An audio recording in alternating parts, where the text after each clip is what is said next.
we're going to look at the role of religion when opposing terrorism. We've heard what the politicians are saying. What are the clergy saying? Stay tuned and hear from the clergy of Livingston on this timely issue. Plus, on the show today, Trish Montini is here to tell us about Covenant House.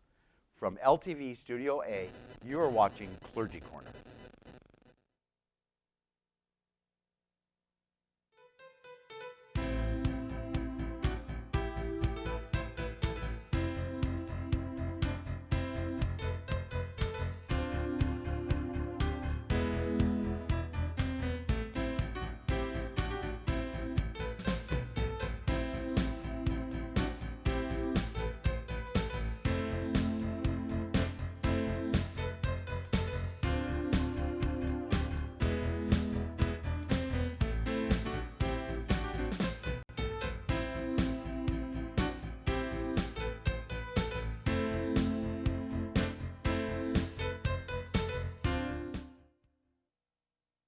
And welcome to Clergy Corner. I am Dan Martian, pastor at the Presbyterian Church of Livingston, and your host.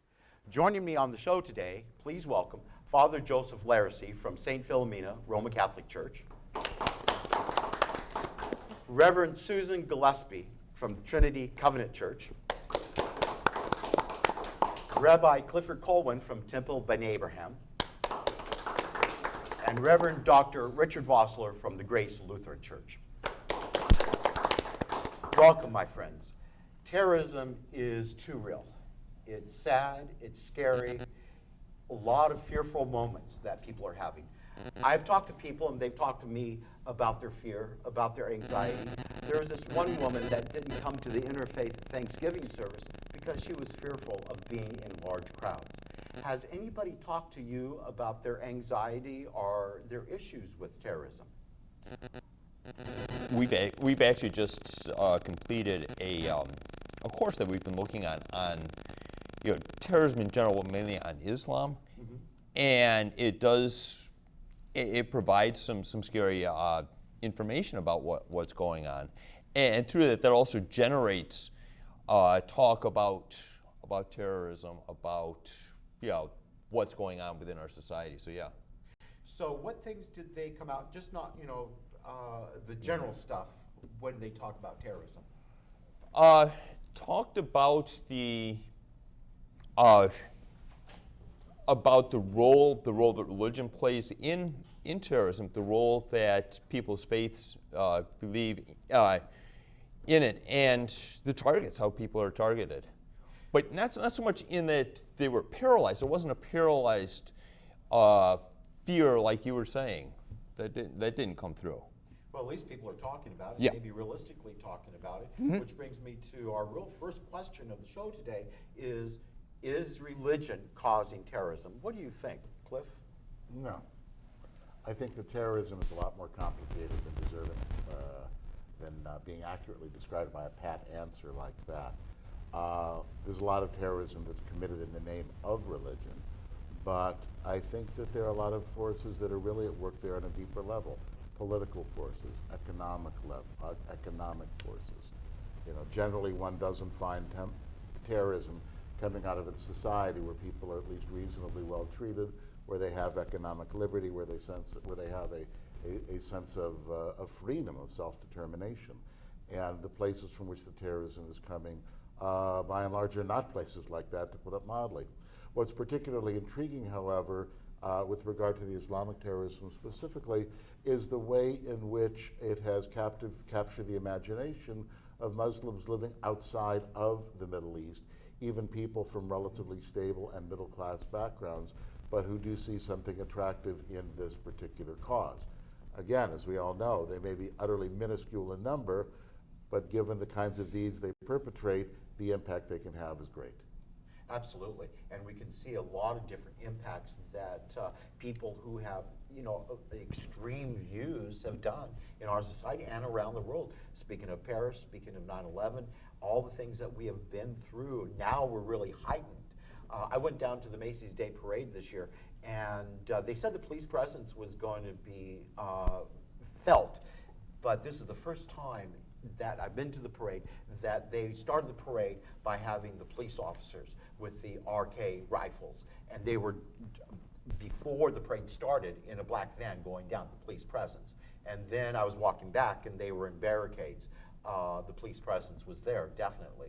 Is this a new normal that we're going to be living in? Are we going to be seeing more of this? What do you think, Sue? Well, I think terrorism is the tactic of people who don't have armies and air forces and navies. So, you know, the way that we're going to show our forces with police walking down the street, but if we wanted to obliterate where a certain terrorist is coming from, we have the power to do that. So I think we have to see it as, yes, a new normal in the sense that it's a way of some people trying to normalize levels of power. And we have to understand that in a bigger picture than just get rid of this one or that one. It's a much bigger picture of power and economics and history and those kinds of things. Right, it's very complicated. Very. And it's like a new wave of terrorism that's happening. How do we explain, or how do we go ahead and talk to our folks about this? Because there's a lot of talk out there. Let's face it. You know, we look at the terrorist activity, and we look at ISIS, and we look at the extreme Muslim, and the Muslims I feel, don't even know what ISIS is all about. And so they automatically go to Islam, and they blame Islam, and they think that Islam, that's all that Islam is after, is the terrorists.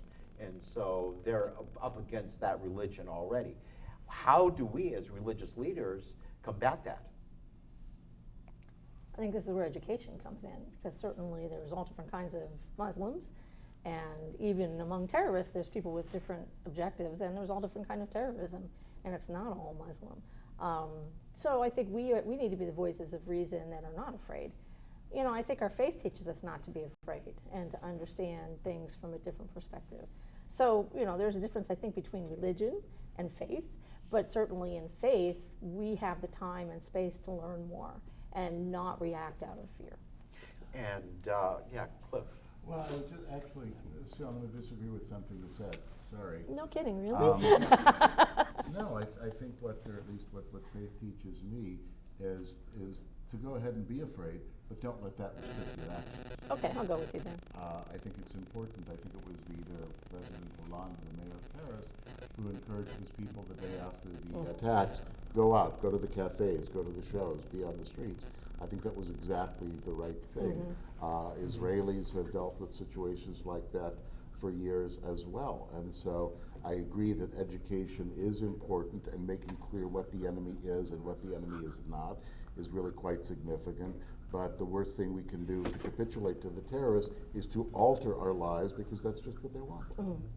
Now, I'm glad you mentioned about Israel and the Israelis, because Israel seemed to have really dealt with a lot of terrorist bombings and a lot of this activity for many years. What does the religious community do to help its people out to deal with those type of terrorist activities that seems to be almost every day? Well, in all fairness, let's not forget that one of the most amazing terrorists ever in Israel was Menachem Begin, who of course later became Prime Minister of Israel. But when he was head of one of the paramilitary organizations that helped start the State of Israel, he called himself a terrorist. Now, obviously, I'm saying this tongue-in-cheek, but it draws up a real difference among different kinds of terrorism. His targets were the British Army, the occupying force who was there, as opposed to a deliberate effort to destabilize the situation by attacking civilians who have nothing to do with anything. In Israel, a lot of the tumult of all kinds is simply caused by what's happened in the wake of the 1967 war, and disputing factions in Israel over what the ultimate disposition of the West Bank will be. There are people there who've been living under occupation since 1967. Does it become annexed to Israel? Will there be, as I and others hope, a two-state solution?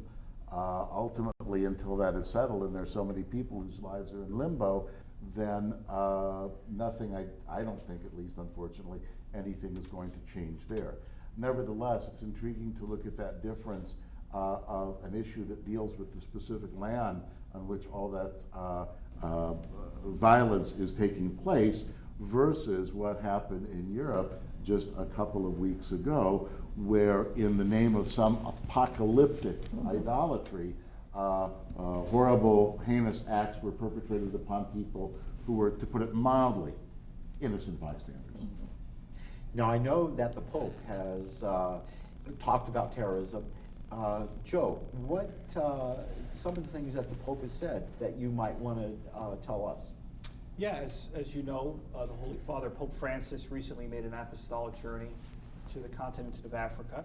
And in the context of his visit to a few countries, this theme was very prominent of promoting peace, promoting dialogue, and mutual respect. And in the context of that visit, he met not only with Catholic leaders, but also with Islamic leaders to try to be a facilitator of that. And that's something that the recent popes have focused on. I think of Pope Benedict XVI and his address at Regensburg University, addressing the Faculty of Science. And in that lecture, he talked about how in the Catholic theological tradition, faith and reason are always complementary and they go together. And that when we separate faith and reason, that's when violence can come about. And that's been shown historically. He had a beautiful line in that lecture in which he said, violence is contrary to the nature of God and contrary to the nature of the soul. And I think that's a good starting point to kind of navigate this space. Religion should never come about by coercion. Certainly in the past, Christians have taken that path, but we would say, I know in the Catholic theological tradition, we would say that is not found in Scripture, that is not found in the tradition. That was an aberration, and religion should be a free choice. It should be the worship of God, the act of faith must be free. And so we would condemn any acts of violence or terror that would be aimed toward coercing people in a particular direction, and in a sense punishing those that don't choose a certain path, like Islam, for example. I think one of the responsibilities that we have is to combat Islamophobia, and particularly to speak out against the kind of prejudice that is often expressed toward Muslims in these days. Just one example of that. One of the things I hear a lot is, where are the moderate Muslims? Where are they? We don't hear their voices. And the truth is, if one looks just a little bit, their voices are very much out there. But there was an intriguing interview on one of the WNYC radio programs during the day about a week or so ago, in which a lot of people called in, and it was amazing. And the host specifically asked people who were, quote, moderate Muslims, unquote, to call in to share their views. And so many of them said the same thing in different ways, but it all came back to this theme, that we say this strongly, our community leaders say this strongly, but it's not sexy enough for the mainstream media to pay attention to it. Just because what we see out there doesn't mean that there's not more. Right. And the mainstream media, they're paying attention to what Donald Trump is saying and some of the other political candidates are saying, and they're putting a lot of fear within the American people. And if you vote for them, or if they're president, this is exactly what they're going to do, especially with what Donald Trump said today about it's not just good enough to get rid of ISIS, get rid of their families. And then, some of the other things that were ludicrous about the data, the national database. And it reminded me of Hitler. It reminded me of everybody has a different card. Everybody's going to have to be a card-carrying Muslim. These are the things that our people are listening to. And this is what comes from fear, and whipping up that fear makes people outraged, and then they become defensive, and then they stop learning and don't ask questions. But hopefully they vote for you. Well, yeah, okay, right. Well, I was going to say, it's interesting you're talking about the media and how the media is not they're focusing on not focusing on the moderate Muslims, but focusing on the terrorism and the like. The same thing would have been said back in during more of the Iraq War and the like, because I heard from folks who were over there that there was some nation building or some building of infrastructure, stuff like that, but yet there would be a bombing a couple ways. So, oh no, we're not going to talk about that. We're going to go over and talk about that bombing. So the news media in that respect cuts both ways, in that they want whatever's exciting and the like, and they will ignore whether it is something on the right or something on the left. They just want whatever's more explosive. One of the several years ago when my son, who now works as a journalist, was in high school. We were having an argument about something related to something in the paper, and I said to him, "What is the purpose of the New York Times?" That was the paper in question at the moment. And he said, "To provide information." And they said, "No, the purpose of the New York Times is to make money for its shareholders." There's nothing wrong with that. That's an honorable capitalist system, but that does mean that it may not always, and no media outlet may always rise to the highest, most journalistically serious and objective levels possible, because they do have a bottom line to meet. And so we as consumers of the media always have to have that filter in front of us with everything that we see and hear. Yeah, and how do we get that filter? Is by learning, best we can about, we're talking now about terrorism, we're talking about what's going on in the world, whether it's talking about Islam and the like. And the way you get that filter is to learn more about Islam, not necessarily from the media, but also from the from people who know it best, from people who either are are Muslim or who have been in Islam and have come out of it, and say, what is, what does it mean to be a Muslim, and what do the teachings in the Quran say about jihad, say about terrorism, and sometimes it's not going to be peaceful. Sometimes it's not going to be comforting, but it still needs to be understood. You have to understand what does it say. And as we get to see the knowledge, that knowledge gives us a little bit more respect, or helps us to wrestle around with things. Well, respect for what is going on, and respect for what they are trying to do, what different people are trying to do. Right, and a lot of people will go ahead and say, well, we haven't heard from the Muslim community about ISIS. Well, I think we have, but we just haven't really listened to their voices. They're out there, but they're being, they're being watered down, or they're not being heard because the other things we talked about, the mainstream media. What is the purpose of religion in the face of terrorism? To give people strength to confront it and to address the root issues, which I believe are terrorism of any kind abounds in a society that is profoundly unjust. And so our task becomes to try to work for societies that are just, because those are the places where terrorism will not take root, at least not nearly so easily. Yeah. I'm feeling really uncomfortable because we keep talking about terrorism and Islam as though they're the same thing. And there are other kinds of terrorism, that, such as the Planned Parenthood shooting may have been earlier this week. We don't know all the details, but there are Christian terrorists. I would argue there's a difference between religion and faith, as I said before, but there are Christian terrorists, and the Ku Klux Klan did terrorism and burned crosses about it. It wasn't really about religion. So I think that the problem with religion and terrorism is we have to stop and learn and not act like we know what we're talking about when we don't, because that's when we get, we react instead of respond. I like that. Right, and it's the terrorism of the past is not switching. It's switching gears. I think it's a whole different type of terrorism that we're looking at. But one thing that all the religions agree with is that in the name of your God, or name of God, if you're going to kill people, innocent people, it's wrong. And the evil that terrorism holds and the fear that it brings is wrong. And so in the religious community, right across the board, we can all agree, and we're all coming together, I believe, and opposing terrorist acts, saying it's wrong because it is an evil that is perpetuating fear. It's an evil that is not respectful of other people and taking other people's lives that are totally innocent. And being very sure, what do they mean by being innocent?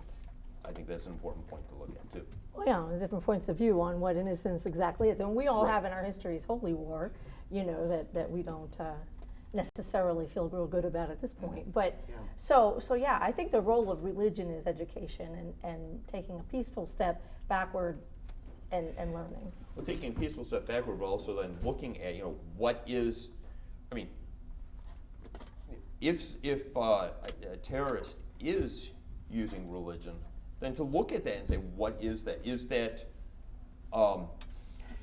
tantamount to what is that the DNA of that religion, or is it not? Mm-hmm. Has terrorism always used religion? You're talking about the burning of the crosses, but did they use religion? It was burning of the crosses. Did they use religion for Well, see, I think they're using identity, and that's a different thing. Yeah, I think we can put it a little bit differently. There are different sorts of terrorism, and that may not even be the best word to use, though I do not have a better one, that have religious basis, others that have an economic basis, others that have an ethnic basis, others that may have a political basis, and of course none of these categories are mutually exclusive. The Ku Klux Klan clearly was operating off of a racial basis or an ethnic basis, although on the other hand, given where it originated, there was probably a certain amount of economics in there as well because of fear of what the economic impact would be on these individuals and the places in which they lived. We can look at the terrorism that existed in Northern Ireland.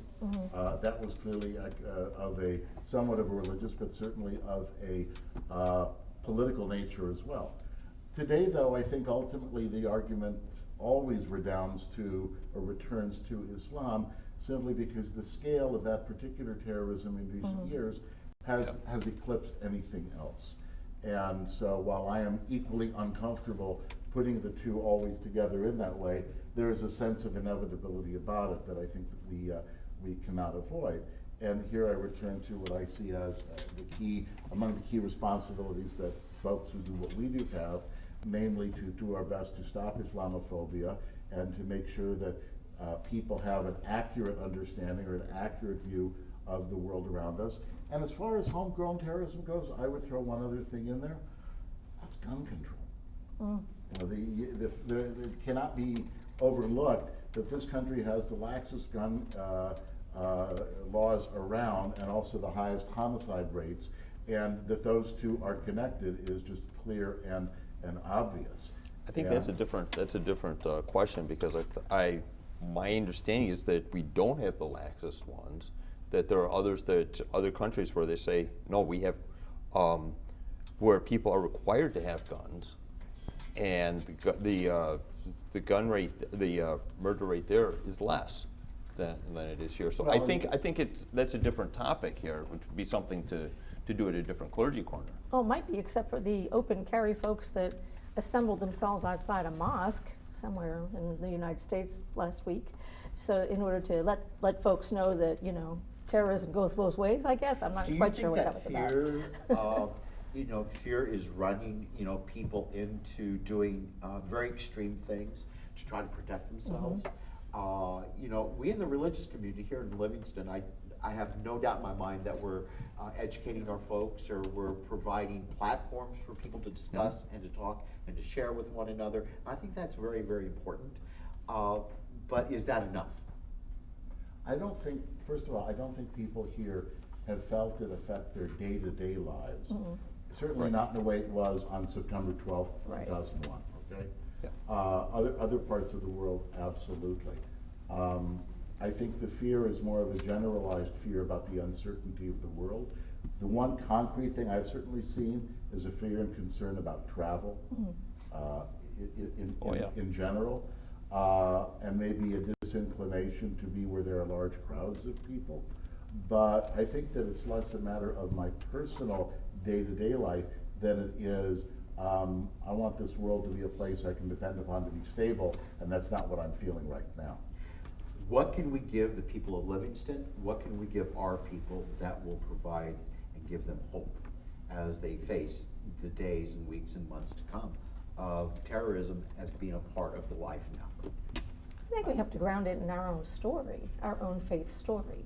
I mean, as a Christian, we were already told that this world wasn't going to be easy or safe, and that as a follower of Jesus, you shouldn't be seeking safety and security for yourself, but rather to be living in love and mercy toward others. So that's going to shape how you respond to some of the things that are being said out of fear.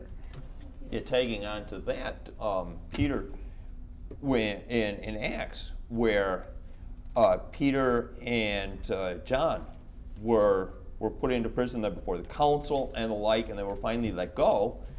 They came back to their family, to the church, so to speak, to the home church, and they'd been beaten in the whole 9 yards, and they came and everyone prayed. They did not pray for safety, but they prayed that their message be continued and the like, that their message go. And I think that's an important aspect as well. I'm going to go and talk to Trish right now. She's in the studio audience. She'll be telling us about Covenant House. And we're talking about hope and giving people a sense of hope in desperate situations. And when it comes to terrorism, it is a desperate situation, and a lot of people are feeling that insecurity. And Trish is from Covenant House, and Trish Montini is the developing director. And Trish, if you come over here, and I don't know what camera that we're going to be on, camera number 4. And Trish, this is our fine area clergy here from Livingston. And Trish came to our clergy association, and I was really taken with Trish's story about Covenant House. So I invited her to come onto the show to tell us about Covenant House and how she and the group at Covenant House is really giving hope to those that live in desperate situations every single day. So I'd like to ask you, Trish, and welcome to our show, first of all, but I'd like to ask you is, what is Covenant House? Because I imagine that some of the folks on the television show out there in television land don't really know what Covenant House is. So Covenant House is a program that began 42 years ago in New York City by a priest, Father Bruce Ritter, who lived in New York and saw young homeless people on the streets day in and day out. And we serve that segment of population, 18 to 21-year-olds, for whom they have aged out of the foster care system, and there is no safety net. There is no place for them to go. And they really are so young and so vulnerable, and to put them into an adult shelter, and all the dangers and things that, would be in that situation, Father Bruce, felt a need to really come up with a program and a way to help these young people. So in New Jersey here, which is something I'd love to talk to the people of Livingston about, we have been in New Jersey for 26 years. We have our crisis center in Newark, and we also have a crisis center in Atlantic City. Now, in Newark, it started, I got this information sheet here. It started back in, 1986? Yes. In Newark? In Newark, yep. And we are in 27 cities across the country. We are in Canada and Latin America. So certainly this need for a way to help homeless young people transition from homelessness to independence was something that right here on our own backyard, in the inner cities, in Newark and Camden and Jersey City and Atlantic City, we certainly have a need, and there are young people. So you can see a lot of people that are in desperate situations every single day. What is your goal for the Covenant House? So when our young people, our motto is Covenant House, opening doors for homeless youth. And truly, literally we open doors. We have an open door policy for young people when they come in, but it truly opens the door to a new way of life, to a life that is filled with opportunities, education, vocation. We really help them to discover their goodness and affirm all of the gifts that they have, and help them transition into a life of independence and hope. Okay, well, thank you so much for being on the show today and the work that you're doing for Covenant House. I know that several of us in the Clergy Association will be in contact with you, and hopefully we'll go ahead and contact people within our houses of worship to do what we're doing. And thank you very much, friends, for being on the show, and thank you for tuning in to the show today. Until we meet again, may God's love be with you.